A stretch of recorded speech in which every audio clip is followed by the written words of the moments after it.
I am Heidi Ardizzone. My scholarship is on mixed race identities, cross interracial marriage.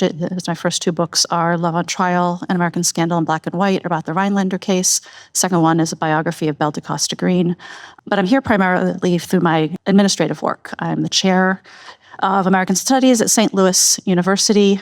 I've been the chair and or interim chair for the last 9 years, and also for some of that was also the graduate coordinator until we were able to split that position off. When I came to SLU in 2011, they already had a few things in place to try to help step PhD students and MA students. We have an embedded program into non-academic careers. Primarily, we offer an internship for PhD students. And when I did a program review in 2017, I had a hard time finding other American Studies PhD programs that did that. Undergrads, yes, absolutely.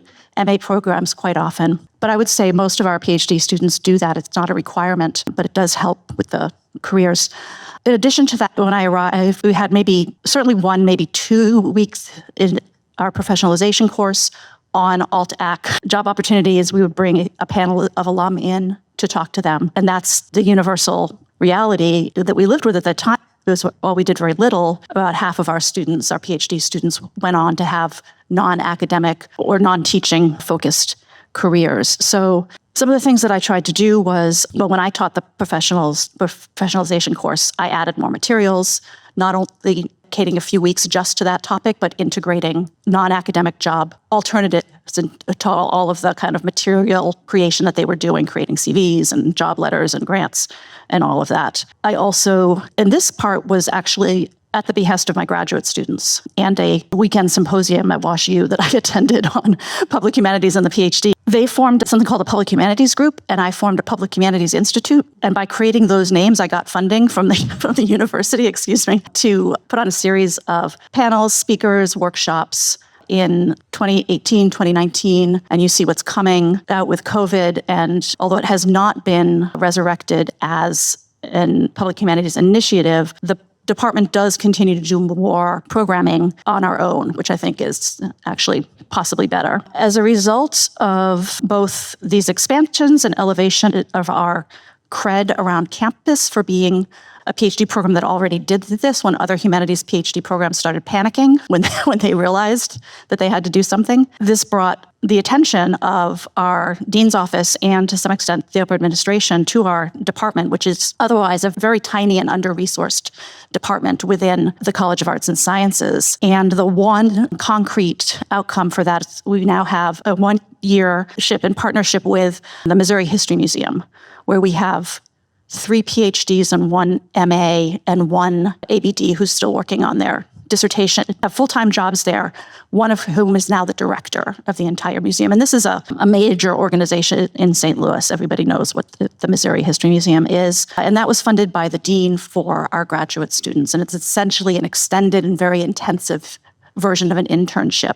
The goal is for both us and the folks at the museum who work with that student to create the skill sets for the kind of public humanities jobs that they are looking for. So diving into professionalization, I'd love to know what your thoughts are about how professionalization opportunities and training are provided or not being provided to PhD students at your institutions. And there's a number of directions from which this could be approached. It could be your personal experience as a graduate student.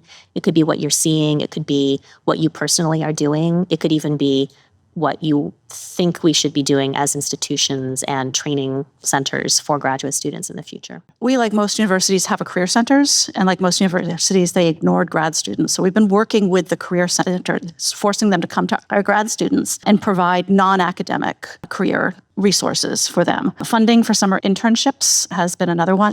The opportunity is there. For grad students, we would cover the tuition credit so that it could count towards the degree, but that takes them out of at least a part-time job. So now we're offering $3,500 for doing the internship just as a grant. Offering classes in the public humanities, and in our case, St. Louis, the local community. The public humanities courses have been difficult to staff.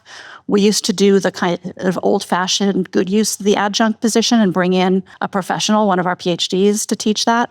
That person is now the director, so we can't ask him to do it anymore. He takes on too much. And then the final thing is an aspirational one. Our university is going through a strategic planning, which is very much a ho-hum yawn thing, except one of their categories is community engagement.